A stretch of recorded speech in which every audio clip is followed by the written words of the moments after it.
Hello everyone, welcome back to my channel. আমি তনুশ্রী চলে এসেছি আবারও একটা বড় ব্লগ নিয়ে। আজকে দুজনে মিলে চলে এসেছি জগৎপুর কালী মায়ের মন্দিরে। নতুন মন্দির হওয়ার পর আমি একবার এসেছিলাম, কিন্তু আমার বর একবারও আসেনি, তাই আজকে বলল চলো ঘুরে আসা যাক। অনেক দিন ধরেই এই মন্দিরে আসার চেষ্টা করা হয়েছিল, কিন্তু হয়তো মায়ের ইচ্ছে ছিল না বা মা চাননি আমরা আসি, যার জন্য আমরা আসতে পারিনি। কিন্তু ফাইনালি আজকে এসেছি। মা হয়তো চেয়েছেন যে আজকের দিনে আমরা মায়ের কাছে আসি, তাই জন্যই আমাদেরকে আজকে আসতে হলো বা আমরা আজকে আসতে পেরেছি। তো দেখো মায়ের মন্দিরের সামনে চলে এসেছি। এরপর মায়ের সামনের পুকুরে পা হাত ধুয়ে তারপরে আমরা মন্দিরের ভেতর প্রবেশ করছি। ইচ্ছে ছিল আজকে মাকে পুজো দেওয়ার, কিন্তু সন্ধেবেলা যেহেতু, তাই বাড়ি ফিরতে আমাদের অনেকটাই রাত হয়ে যাবে, যার জন্য আমরা আজকে পুজোটা দিইনি। তো নেক্সট কোনো দিন দুজনে মিলে প্ল্যানিং করেছি সকালে একদিন এসে মায়ের কাছে পুজো দিয়ে যাব। তো চলো, মাকে তোমরা নিচ থেকেই দেখতে পাচ্ছ মায়ের মুখ, কিন্তু তারপরেও আমি তোমাদেরকে একটু কাছ থেকে নিয়ে যেয়ে দেখাচ্ছি। তো চলো ভেতরে যাওয়া যাক। দেখো ফাইনালি আমি মায়ের কাছে চলে এসেছি। এবার তোমাদেরকে মন্দিরের চারপাশটা একটু ঘুরিয়ে দেখাবো। তো ফার্স্টেই মায়ের সামনটা তোমাদের সঙ্গে একটু শেয়ার করছি, তারপরে তোমাদেরকে মাকে দর্শন করাবো। তো দেখো তোমাদের মায়ের দর্শন করিয়ে দিচ্ছি। আর মায়ের মুখটা এত সুন্দর লাগছে, এক কথায় অপরূপ লাগছে। আর মায়ের সাজটাও কিন্তু খুব সুন্দর ছিল। তো তোমাদের কার কেমন লেগেছে অবশ্যই কিন্তু কমেন্ট করে জানিও। তো দেখো মায়ের কিন্তু বাম দিকে রয়েছেন মা শীতলা। তো মা শীতলাকে তোমাদেরকে দেখিয়ে দিলাম। এরপরে তোমাদেরকে আমি মন্দিরের চারপাশটা ঘুরিয়ে দেখাচ্ছি।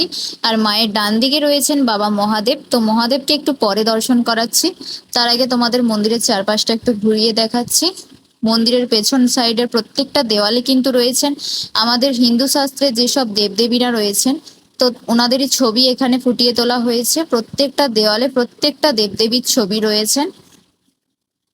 তো দেখো কোনো না কোনো দেওয়ালে কোনো না কোনো দেবদেবী রয়েইছেন। এমন কোনো দেওয়াল নেই যেখানে কোনো দেবদেবীর ছবি এখানে নেই। তো যিনি এই কাজগুলো করেছেন ওনার হাতের কাজ কিন্তু খুবই সুন্দর। আর তোমাদের সঙ্গে আমি মন্দিরের কিছু নিয়ম শেয়ার করছি। এই মন্দির কিন্তু সকাল 7টায় খোলা হয়। সকাল 9টা থেকে কিন্তু তোমরা এই মন্দিরে পুজো দিতে পারো, এবং তারপরে দুপুর 12টায় কিন্তু থাকছে মায়ের অন্নভোগ দেখানো। তো সেই সময় মন্দিরের দরজা বন্ধ করা থাকে। তারপরে দুপুর 1টার সময় পুরোপুরি মন্দির বন্ধ হয়ে যায়, এবং আবার মন্দির খোলা হয় বিকেল 4টার সময়। তারপরে ঠিক রাত 8:30টার সময় মন্দির পুরোপুরি বন্ধ হয়। তো তোমরা কিন্তু যারা এই মন্দিরে আসতে চাও অবশ্যই এই টাইমগুলো মেনটেন করেই আসবে। তো দেখো কথা বলতে বলতে তোমাদেরকে পুরো মন্দিরটা ঘুরিয়ে দেখালাম। তো চলো এবার তোমাদেরকে দেখাবো মহাদেবকে। তো দেখো ফাইনালি মহাদেবের দর্শন তোমাদেরকে করিয়েই দিলাম। তো সবাই কিন্তু কমেন্টে অবশ্যই বলো হর হর মহাদেব। তো মহাদেবের সামনেও কিন্তু অনেক দেবদেবীর ছবি আঁকা হয়েছে। তো দেখো মহাদেবের চারপাশ, সামনের চারপাশটা তোমাদের সঙ্গে শেয়ার করছি। তো তারপরে আমি মহাদেবের কাছে প্রার্থনা করছি, মহাদেব সবাইকে ভালো রেখো, সবার মঙ্গল করো।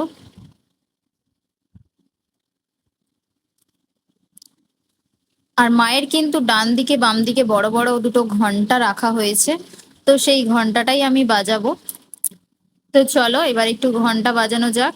তারপরে মায়ের জন্য কিছু সামর্থ্য অনুযায়ী কিছু দিয়ে তারপরে আমরা মন্দির থেকে বেরিয়ে এলাম। তো মন্দিরের সামনটা দেখো এতটাই সুন্দর লাগছে, আর এত অপরূপ দৃশ্য। তো কি বলবো, আমি যেই দিন এসেছিলাম সেদিন সকালে এসেছিলাম, তো সকালের ভিউটা অন্যরকম, আর রাতের ভিউটা সম্পূর্ণ আলাদা রকম।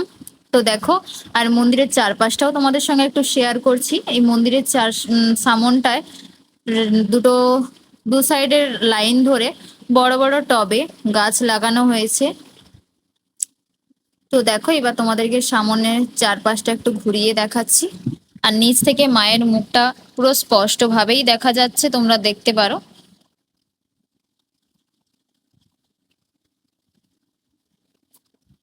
তো দেখো, আর এই সাইডে ছিল পুকুর, তারপরে এই পাশে দেখো বিভিন্ন রকম গাছ লাগানো ছিল।